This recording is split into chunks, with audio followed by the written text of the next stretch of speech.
Hello student, कैसे हैं आप सब। तो आज स्टार्ट करना था कंपनी लॉ का पार्ट 2।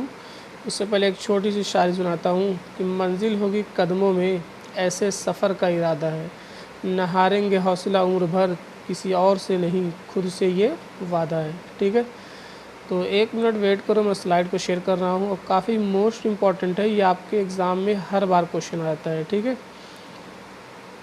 तो अगर आप कहीं भी स्टडी कर रहे हो, आपके सब्जेक्ट में अगर कंपनी लॉ है तो ये क्वेश्चन आपके एग्ज़ाम में हर बार रिपीट होता है।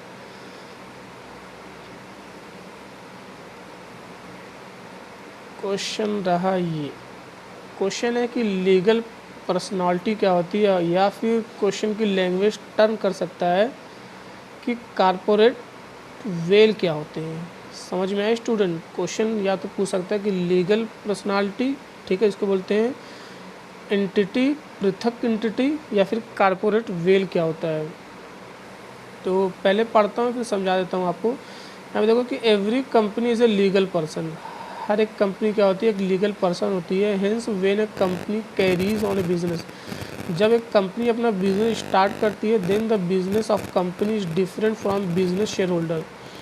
कि जब भी एक कंपनी स्टार्ट की जाती है, जो लोग कंपनी को चला रहे हैं और कंपनी दोनों क्या होती है, अलग होती है। ठीक है, दोनों सेम नहीं होती है, इसी को बोलते हैं एंटिटी। ठीक है, समझ में आया कि कंपनी और कंपनी के चलाने वाले लोग दोनों क्या हैं, अलग हैं। अभी मैं एग्जांपल बता रहा हूँ। तो यहाँ पे कि let's see the understand following cases. तो एक किसी पे केस हो गया था, किसका था, सालोमन वर्सेस सालोमन कंपनी का था। 1897 ये ब्रिटेन का केस है। ठीक है, यहाँ पे क्या होता है, मैं पढ़ रहा हूँ उनकी स्टोरी। सॉरी, ध्यान दो। यहाँ पे कि Salomon had a shoe making business. Salomon क्या थे, शू, ठीक है, जूते का व्यापार कर रहा था। And Salomon started A company, और उन्होंने क्या कर दिया, कंपनी स्टार्ट कर दिया। Who carry on the business, company ने इशू किया, जब उसने बिजनेस स्टार्ट किया तो कंपनी ने इशू किया 1 equity share each to family member. ध्यान दो, सालोमन की कंपनी में टोटल आई थिंक 6 या 7 लोग थे। एक सालोमन था, एक सालोमन की वाइफ थी, 2, और शायद उसके 4 बेटे थे। ठीक है, तो कंपनी ने क्या किया, issue 1 equity share each to the family member. उसके हर एक फैमिली मेम्बर को क्या किया, 1 इक्विटी शेयर इशू किया। ठीक है, एंड करे company is almost all the equity share to the Salomon company, यानी जितने भी इक्विटी शेयर थे वो मोस्टली किसके पास थे, सालोमन की जो भी फैमिली थी उसके पास थे। और कंपनी ने क्या की थे, 10,000 पाउंड सिक्योर्ड डिबेंचर, ठीक है, टू द सालोमन फैमिली। और सालोमन की फैमिली को 10,000 क्या किया था, सिक्योर्ड डिबेंचर इशू किया था। और 7,000 क्या किया था, अनसिक्योर्ड डिबेंचर इशू किया था। ठीक है, वो किसको था, आउटसाइड, यानी जो बाहर के लोग थे। बात समझ आ रही कि 10,000 रुपये, 10,000 पाउंड से डिबेंचर, डिबेंचर क्या होता है, एक तरह की सिक्योरिटी होती है। कंपनी जब इशू करती है, ठीक है, डिबेंचर इशू करके बदले में पैसा लेती है और बाद में उस पर इंटरेस्ट देती है। तो कंपनी ने 10,000 पाउंड सिक्योर्ड, जो सुरक्षित थे, सालोमन की फैमिली को दिया, और 7,000 कहाँ दिया, आउटसाइडर को दिया, बाहर वालों को। ठीक है, कंपनी सफ़र लॉस, यानी कंपनी का लॉस हो गया। It was liquidity. ठीक है, अब वो बंद होने की कंडीशन पे आ गई। जब वो बंद होने के कंडीशन पे आ गई तो जो ध्यान दो, जो आउटसाइडर थे उन्होंने क्लेम किया कि पैसा पहले हमको मिलना चाहिए। उन्होंने ये कहा कि क्योंकि बाकी जो पैसा है वो तो सालोमन की कंपनी घर वाले ही हैं, इसीलिए पैसा हमको पहले मिलना चाहिए। तो ये बात कहाँ पहुँची, कोर्ट के पास पहुँची। ठीक है, तो कोर्ट ने क्या किया, यहाँ पे देखो है ना कि during liquidation the company claim that Salomon family and were, ठीक है, were different person from the company, hence there is secured liabilities. ठीक है, तो उन्होंने उसमें ये रिजल्ट निकला कि सालोमन और सालोमन की कंपनी दोनों क्या हैं, अलग है, इसीलिए पहले पैसा किसको मिलना चाहिए, सिक्योर डिबेंचर वालों को मिलना चाहिए। ठीक है ना, would be paid before the liability of the outsider, यानी आउटसाइडर का पेमेंट, क्योंकि ये कंपनी का रूल होता है कि पहले अगर कंपनी बंद होती है तो पहले सिक्योर वालों को पैसा दिया जाए। तो आउटसाइडर ने कहा वो तो उनके घर के लोग हैं। तो ये बात तो कोर्ट में पहुंची। कोर्ट ने कहा कि नहीं, कंपनी और कंपनी के चलाने वाले लोग दोनों क्या हैं, अलग है। ठीक है, तो यहाँ में would be paid before the liability of the outsider, court decide that Salomon was different from the company, Salomon और उसकी कंपनी दोनों क्या अलग है। तो यहाँ पे है कि ना सो कंपनी सेपरेट, इसीलिए हम कह सकते हैं कि company separate legal person member are different from the company. Company क्या होती है, अलग होती है, उसकी अलग पहचान होती है। कंपनी जो कंपनी के लोग चलाने दोनों क्या होते हैं वो सेपरेट होते हैं, ठीक है। तो मैं एक बार और फिर से रिपीट कर दे रहा हूँ आपको वाइट बोर्ड पे, ताकि समझ में आ जाए बातें कि कारपोरेट या लीगल पर्सनालिटी है क्या।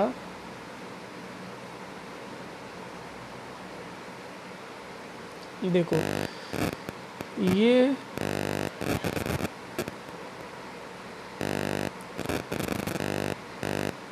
सालोमन थे, ठीक है, इसकी फैमिली के लोग, सालोमन, इसकी वाइफ, इसके 4 बेटे, और ये क्या है, सालोमन कंपनी है, ठीक है। तो कंपनी ने सबको एक एक इक्विटी शेयर इशू किया था, और कंपनी ने क्या किया था, 10,000 सिक्योर डिवेंचर दिया था इसकी फैमिली को, और 7,000 अनसिक्योर डिवेंचर दिया था किसको, आउटसाइडर को। समझ में आया, आउटसाइडर को 10,000 इक्विटी शेयर तो लिए थे, इक्विटी शेयर मतलब एक तरह से ऑनरशिप उनके पास है, और 10,000 दिया था सिक्योर डिवेंचर, ठीक है। और ध्यान दो 7,000, ठीक है, डिवेंचर आउटसाइडर को इशू किया गया था। कंपनी का क्या हो गया, लॉस हो गया। ध्यान दो कंपनी क्या थी, शू कंपनी की, ठीक है, कंपनी क्या हो गया, लॉस हो गया। इस केस में कंपनी को बंद करना पड़ेगा। जब कंपनी बंद होने की कगार पे है, तो ये जो आउटसाइडर थे ये फटाक से आ गए और कहने लगे पैसा पहले हमको मिलना चाहिए, क्योंकि जो 10,000 सिक्योर्ड है वो कंपनी के घर के लोग हैं, ठीक है। तो ये बात पहुंची, फिर सालोमन ने कोर्ट के पास ये मतलब जो भी ये इशू चल रहा था, ठीक है, इसको कोर्ट के पास ले जाके पहुँचे। तो कोर्ट ने फाइनली डिसाइड किया कि कंपनी जो है, मतलब जो भी सालोमन का परिवार है और जो कंपनी है, ठीक है, ये दोनों क्या है, अलग है। आप इन दोनों को एक नहीं मान सकते हो। इसीलिए सबसे पहले सिक्योर वाले को पैसा मिलना चाहिए, फिर उसके बाद जब पैसा बचेगा तो आउटसाइडर को। समझ में आए, इसी को हम बोलते हैं कारपोरेट या लीगल पर्सनालिटी, ठीक है, या सेपरेट एंटिटी, कि कंपनी और कंपनी के चलाने वाले लोग दोनों क्या होते हैं, अलग होते हैं। दोनों को हम एक नहीं मान सकते हैं। समझ में आया, लीगल पर्सनालिटी है क्या, सिंपल है कि जब भी हम बिज़नेस स्टार्ट करते हैं, तो जो मतलब हम बिज़नेस जो स्टार्ट कर रहे हैं और बिज़नेस के चलाने वाले जो लोग हैं दोनों क्या हैं, अलग है। जैसे एग्जांपल यहाँ पे आप एग्ज़ाम में ये केस लिख सकते हो, ठीक है, कि सालोमन क्या तो उन्होंने एक शू का बिज़नेस स्टार्ट किया, ठीक है, उसके परिवार में सालोमन था, उसकी वाइफ, तो उसके 4 बेटे थे, ठीक है। तो सालोमन को एक इक्विटी दिया गया उसकी फैमिली को, और उन्होंने 10,000 सिक्योर डिवेंचर लिए, और 7,000 सिक्योर डिवेंचर आउटसाइडर को दिया गया। कंपनी का लॉस हुआ, ठीक है, तो लॉस होने पे आउटसाइडर कहे कि पहले पैसा हमको मिलना चाहिए, क्योंकि हम बाहरी लोग हैं और बाकी जो लोग हैं वो कंपनी के घर वाले लोग हैं। तो ये बात कोर्ट के पास पहुंची। कोर्ट ने फाइनली डिसाइड किया कि नहीं, कंपनी और कंपनी के चलाने वाले लोग दोनों क्या होते हैं, अलग होते हैं, ठीक है। This is called corporate veil या legal personality. I hope concept clear हो गया होगा। अगर लेक्चर पसंद आया होगा तो लाइक, रिव्यू और शेयर ज़रूर करना, और मुझे कमेंट में ज़रूर बताना कि आपको लेक्चर ये कैसा लगा। तो आज के लिए इतना ही।